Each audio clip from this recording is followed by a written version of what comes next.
The people in my hometown produce cursed goods. I am the one who exports them all over the world.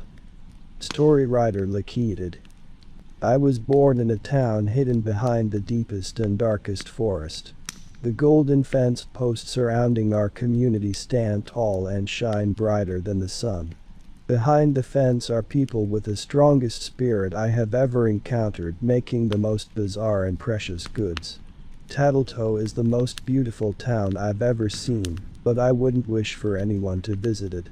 The people who run this town, we call them the committee, make sure that everything runs nicely and smoothly. We are told that the fence is here to protect us from the outside. If anyone ever did trespass, they wouldn't escape the town anyway, they'd be caught and brought right to the crematorium. The world outside is dark and cold. You belong here with your friends and family. This is the better alternative, trust us. That's what they usually say. And most people choose to believe them. The price they receive is a life fully taken care of, safely hidden behind the fence. They are happy with what they have. There is no need to feel bad for our people though. The fence isn't just there to keep us from the dark world outside. It protects the general outside from meeting the people of Tattletoe. And from the unexpected death hiding behind each corner, each cafe, and each shop. In our town, everyone works. Not a single live adult is unemployed. Some have better jobs than others though, it's a gamble. I used to be a worker in our town's crematorium for years, and you can't imagine the things I've seen. That is until one lucky day when a new job opportunity opened up. It was unfortunate for the former worker who was burned to crisp, but incredibly lucky for me. I was made an exporter of Tattletoe's finest goods. Going from the crematorium to being an exporter has given me some insights into the working of our town, which I'd rather never known. Everything is a little hush-hush here, but there is a time where people are the most honest, and that is right before they die. The committee running our town does not appreciate one asking questions, but if you have to leave the gates and actually see the outside, there isn't much they can do to keep your eyes and ears closed, is there? All they can do is make sure you keep all your nasty knowledge to yourself. And they do a pretty darn good job at that. You might as well follow me in there, boy. Because what you are about to bring to the world will stain your soul for eternity. Those were the last words the last exporter said to me. Mr. Deller was an old man by the time he stopped working. He was always a little stranger than the other people in town. He lost his wife when they were young.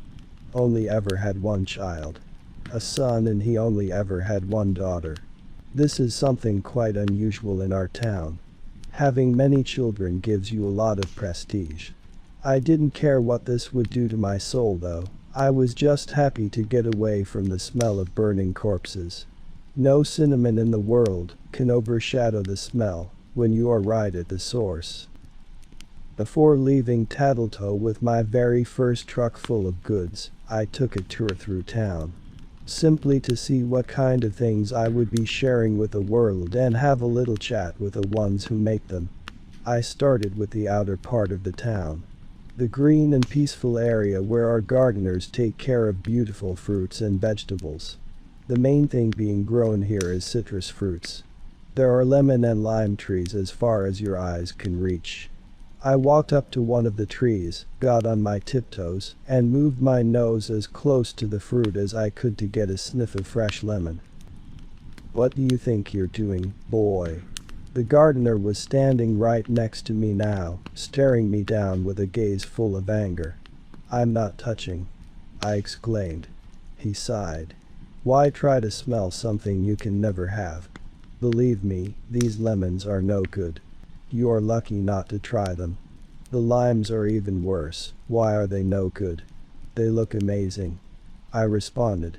That's because they will feast on your mind, take your free will. He looked me straight in the eyes. You're the new exporter, aren't you? I nodded. Listen, boy, they want me to send a dozen buckets full of lemons to some nearby town. and another dozen buckets of limes to a different town. When you get to those places, simply drop off the fruit. Don't talk to anyone. And just like that, he disappeared again. I dropped off the lemons in a town where they use them to make lemonade. They offered me a glass, but I politely declined. I brought the limes to a different town where they wanted to make candy out of them.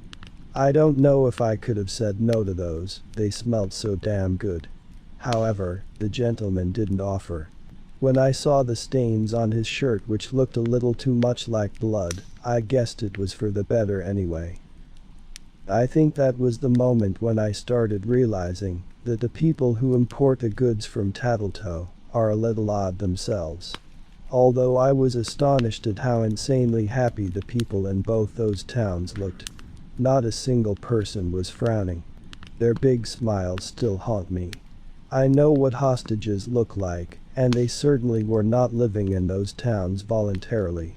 It was the Tattletoe curse that I had brought them in the form of citrus fruits. All in all, my first day as an exporter went pretty well. An occurrence happening shortly after that, however, made me almost want to quit this altogether. I'd much rather just gone back to the crematorium. It was the day that I met the shoemaker. The shoe store had always been one of the places that fascinated me the most in Tattletoe. From a young age, my parents had forbidden me to go inside, which of course only made me want it more. But I was a good kid and obliged my parents' wishes. I could only observe from the outside. The shoemaker is a man named Theodore Tousley. Tousley's shoe shop must be one of the oldest shops in town. From the outside, it looks like the most precious little place we have. Dark blue tiles surround the big store window. The tiles are freshly painted every week because Tousley doesn't accept anything to look old and dusty. Inside the window, you can see some of the magnificent shoes he has made in the past. Anything from crystal shoes to leathery boots. Every pair is unique and you can see the hard work Tousley puts into them. I wish to own a pair of Tousley's boots more than anything. Everyone in Tattletoe is damned to wear the same gray sneakers. Tousley won't allow the town to import any other shoes because he is afraid they could possibly outshine him. He's a bit of a narcissist, as you might have guessed. And a cruel one too, considering we're not allowed to purchase anything he makes. My eyes were shining bright as I walked into the shop. It was the first time. Tousley had classical music playing from a beautiful old-school record player, which added to the dark atmospheric vibe in the shop. I couldn't stop staring at all the wonderful items I was suddenly so close to. Tousley was working in the back of the shop and humming along to the music. "Mr. Tousley, I'm here to pick up an order," I cautiously called into the shop. He exhaled loudly, making sure I knew that I was interrupting him. "I'm almost finished," he grunted. "They asked me to make a few dozen pairs of boots. Do I look like I mass-produce shit?" he shouted. I shook my head. "No, of course I don't. I'm a fucking artist." He got up from his chair and looked down at my feet. "You know, as you're leaving town, you might as well try on decent shoes. Nobody will see. I have just the perfect pair for you." I swallowed. Those were the nicest boots he had ever made. "I'm not allowed to use any of the products, just exporting, sir." "That's because you're weak, boy. Do you always do as you're told?" I didn't know how to answer that question. We all did. That's how we survive. He finally pointed me to the boxes with shoes, and I started loading them up. This time I had to drive further. It took me almost a day to get to the place. They had a festival going and had invited many foreigners. As a gift to their visitors, they ordered custom-made dancing shoes. It was really nice and kind of precious. They even invited me to stay, and for a second I was tempted to put on those boots that Tousley had added to the order. Almost. I kept my gray sneakers on and stayed somewhat in the back. I didn't know if I was allowed to stay with the people who import our goods longer than necessary, but I wanted to see the festivities. Well, we have our own fun festivals in Tattletoe, we never dance much. The music started, and the festival committee started handing out the shoes. Everyone was laughing and the atmosphere was simply joyous. I didn't want to leave until they started dancing. It took a few minutes, but suddenly one person after the other fell onto the ground, just like dominoes. A few were still shaking a little, but it stopped shortly after. Their eyes were wide open. I will never forget those empty stares. I got back into my car and didn't look back. I wasn't delivering precious goods but cursed ones. You might be wondering why I would ever go back to Tattletoe after witnessing this. I knew they would make me export even more items like these, and there might even be more townspeople who would try to trick me like Tousley almost achieved. But there were also people in Tattletoe that I needed to get back to. My family. My friends. People who needed me. I could never leave and I could never give up the job. The town committee was already awaiting me at the gates. I guess they had a hunch I wouldn't be too happy about my last delivery. We always try to tell you how terrible the world outside is, don't we? That was one argument.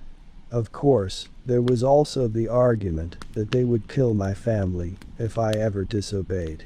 They did offer me something that made my job slightly better though, a privilege only granted to the most loyal workers. When delivering the lemons to the town with no name, I was allowed to have a tiny sip of their lemonade. Not more than a shot, but I honestly have to say that it has helped me appreciate my job more. My mind just feels a little more free and easy.